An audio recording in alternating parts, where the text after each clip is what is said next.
online study. So dear students, today we will study third lesson, Iswan the storyteller. One night Mahendra woke up from his sleep and saw a dark cloudy form. He broke out into a cold sweat. Was it a ghost? तो थोड़ी सी इन्होंने जो है story के बारे में बताया गया इसमें स्टार्टिंग में कि वन नाइट को क्या होता है, महेंद्र जो है वो सोया हुआ था, वो एकदम जागा। उसने क्या देखा, एक आकृति देखा डार्क अंधेरे में, कुछ एक फॉर्म देखता बनी हुई थी आकृति, और उसको एकदम जो है एकदम वो पसीना पड़ता है, ठंडा पड़ जाता उसको एकदम, और वो सोचता है क्या वो एक घोस्ट था, एक भूत था। From the first paragraph, the story was narrated to Ganesh by a young man, Mahendra by name. He was a junior supervisor in a firm which offered on hire supervisors at various types of construction sites, factories, bridges, dams, and so on. Mahendra's job was to keep an eye on the activities at the work site. He had to keep moving from place to place every now and then as ordered by his head, from a coal mining area to a railway bridge construction site, from there after a few months to a chemical plant which was coming up somewhere. He was a bachelor, his needs were simple, and he was able to adjust himself to all kinds of odd conditions, whether it was an ill-equipped circuit house or a makeshift canvas tent in the middle of a stone quarry. But one asset he had was his cook Iswan. The cook was quite attached to Mahendra and followed him uncomplainingly where he was posted. He cooked for Mahendra, washed his clothes, and chatted away with his master at night. He could weave out and the stories and anecdotes of various subjects. Now understand the explanation of the paragraphs. ये जो story है महेंद्र नामक एक व्यक्ति के द्वारा जो है गणेश को जो है वो सुनाई गई है। तो इसमें क्या बताता है कि वह क्या था, एक कंपनी में, एक फर्म में विभिन्न प्रकार के निर्माण स्थलों में जो वो क्या करता था, वो कारखानों में पुल ब्रिजेस वगैरह होते थे, वहाँ पर वो किराए के लिए निरीक्षक जो था वो कंपनी उपलब्ध करवाती थी। वहाँ पर क्या करता था, वो एक जूनियर कनिष्ठ निरीक्षक था। तो वहाँ पर वो एक निरीक्षक का सुपरवाइजर का काम करता था। फैक्ट्रीज, ब्रिजेस, डैम, इन चीज़ों को मतलब वहाँ पर वो कंस्ट्रक्शन के काम होते थे, वहाँ पर वो एक सुपरवाइजर था, जूनियर सुपरवाइजर था। अब महेंद्र की क्या था, उसका काम था कि जो भी एक्टिविटी होती है वर्क साइट के ऊपर जो है उनके ऊपर वो जो है वो उनको देखता था, उनको चेक करता था, और वो क्या करता था, एक प्लेस से मतलब दूसरे स्थान पर मतलब उसको जाना पड़ता था। जो भी उसको हेड ऑफिस से ऑर्डर आता उसके अनुसार वो जाता था, और उसको वो जो कोयल माइनिंग, कोयले की जो खदानें होती थी उस क्षेत्र में क्या करता था, वहाँ पर एक रेलवे ब्रिज वगैरह जो उसको कंस्ट्रक्शन साइट पर बन रहा था, वो बनना था। तो वहाँ पर क्या करता है, कुछ महीने पहले वहाँ पर एक केमिकल का प्लांट जो था वो देखकर रासायनिक जो था वहाँ पर कारखाना बनने वाला था वहाँ पर। तो अब वो मतलब वहाँ पर काम करना था उसने। अब वो क्या था, अभी एक बैचलर था, एक बैचलर मीन्स अनमैरिड पर्सन, और उसकी नीड्स भी बहुत ही कम थी।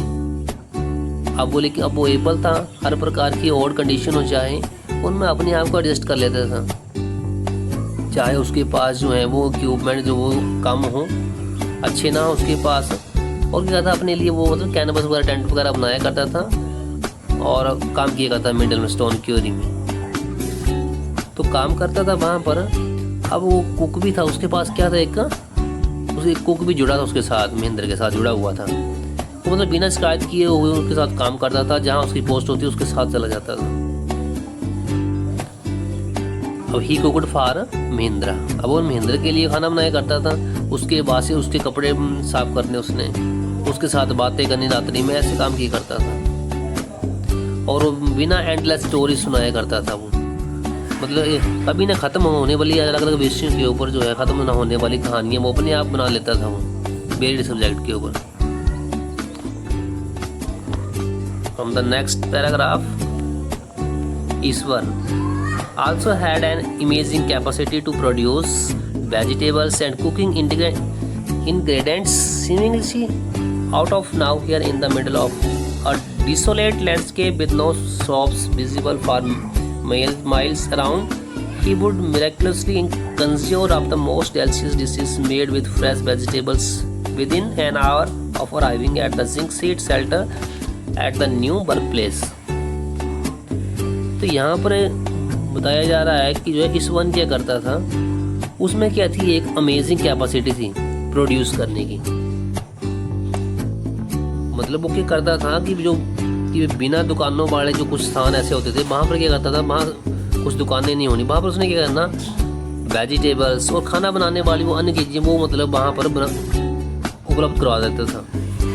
और नए जो निर्माण स्थल थे वहाँ पर क्या करता था, वो जिनकी जो चादर होती उससे बनी छत के आश्रय में क्या करता था वो, मतलब कुछ घंटे के बाद ही कुछ चमत्कारी ढंग से अपने आप मतलब ताज़ी सब्जियां उनसे बने स्वादिष्ट पकवान बना देता था वहाँ पर।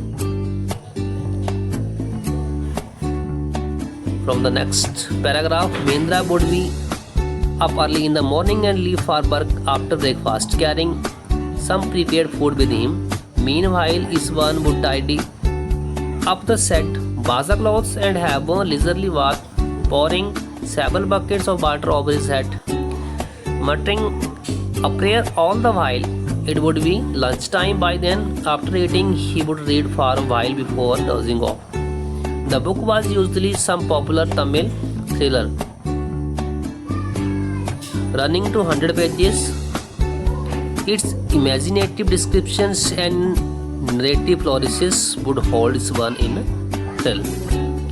तो यहाँ पर बताया जा रहा है कि महेंद्र अब क्या करता था, वो मॉर्निंग में जल्दी उठ जाता था और नाश्ता करने के बाद जो है वो अपने साथ जो है थोड़ा बहुत जो था वो खाना जो लेकर जो है वो काम पर चला जाता था। देन उसके बाद इस वन घर में जो है सफाई करता, बास क्लॉथ कपड़े वगैरह साफ करता और फिर जो है बाल्टी वगैरह भरकर जो है वो पानी डालता, वो आराम से मतलब अपना बात करता, स्नान करता और साथ ही मतलब वो कोई एक ऐसी प्रार्थना जो वो बोलता रहता था, बोलता रहता, मटरिंग मीन्स से धीरे से स्लोली बोलना। और तब तक दोपहर के बाद का वक्त टाइम हो जाता, तो उसके बाद जो है वो भोजन करने के बाद क्या करता था, थोड़ी देर के लिए मतलब कुछ ना कुछ वो पढ़ता था और फिर उसके बाद आफ्टर वो स्लीप हो जाता, सो जाता था। अक्सर वह क्या किताब सैकड़ों पन्नों वाली कोई प्रसिद्ध किताब होती थी, रोमांच से भरपूर एक तमिल उपन्यास होती थी उसकी। उपन्यास का एक इमेजिनेशन कल्पनात्मक वर्णन होता था, जिसे बड़ा बढ़ा चढ़ाकर मतलब दिखा देता था और उस विवरण के साथ आपको मतलब बांधे रखता था।